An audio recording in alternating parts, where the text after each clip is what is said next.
Hey guys, welcome to another That Tech Dad video. Today I want to do a quick video on the best productivity mouse that you can get for Windows or Mac.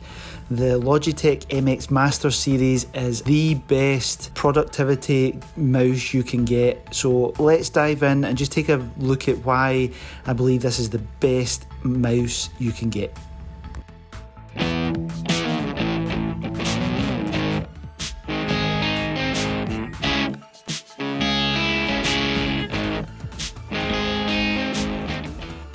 So before I jump into exactly why I think this is the best mouse in the market and why I actually purchased it, let's just jump through some of the technical specifications of it.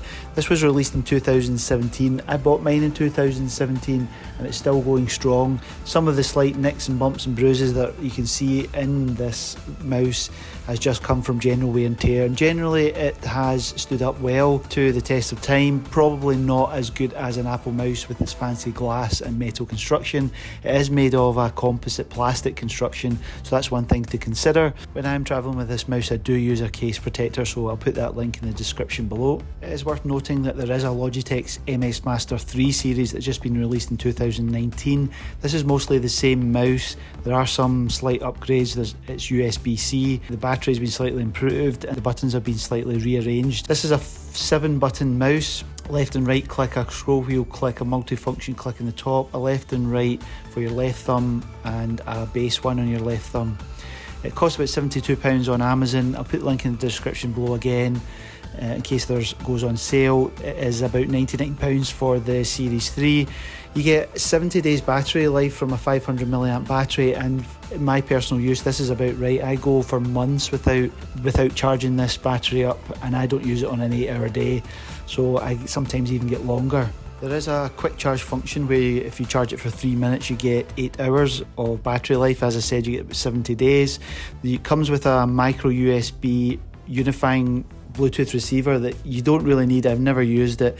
It takes up a USB port in your laptop or your computer, which could be better utilised for other functions, but I can imagine if you're in a busy airport or travelling in airports where there's lots of Wi-Fi and interference, you may need these things. I've literally never used it from day one. It's using some fancy dark field tracking technology. That's the terminology that they are describing for the tracking, but basically the tracking of the mouse is fantastic. It glides over the surfaces really smoothly, and you can get very precise tracking from it. You get 10 meters range, which is actually useful if you're trying to use this mouse for a TV. If you have a TV in the wall and you're on your couch and using a Bluetooth keyboard and mouse, this would be great for it. I've not actually used it in this scenario, but that might be one to consider. And it's 145 grams, which is actually quite weighty, but it never feels a heavy mouse because it glides so easily over the surface that you're using it on. It will track on glass up to 4mm thick. I have had some good glass tracking experiences, not great, but definitely usable, much better than the Apple Magic Mouse, which is just terrible and won't track on glass at all. With the technical specifications out the way, now let's get on to why you should actually buy this mouse over Apple's Magic Mouse. For me, I was doing long sessions on the computer with very precise pointer movements, and the Apple Magic Mouse was just physically giving me sore hands. It was hard to hold, and the two runners that you can see on the screen here at each side of the mouse do not move over a surface nice and smoothly. They jerk, they grab the surface and jerk and move it and make it very difficult to get very small precise movements out of the way. It was just really unusable and it was hurting my hands. I then decided to trade it in for this Logitech mouse, and the ergonomics on it are just so much better.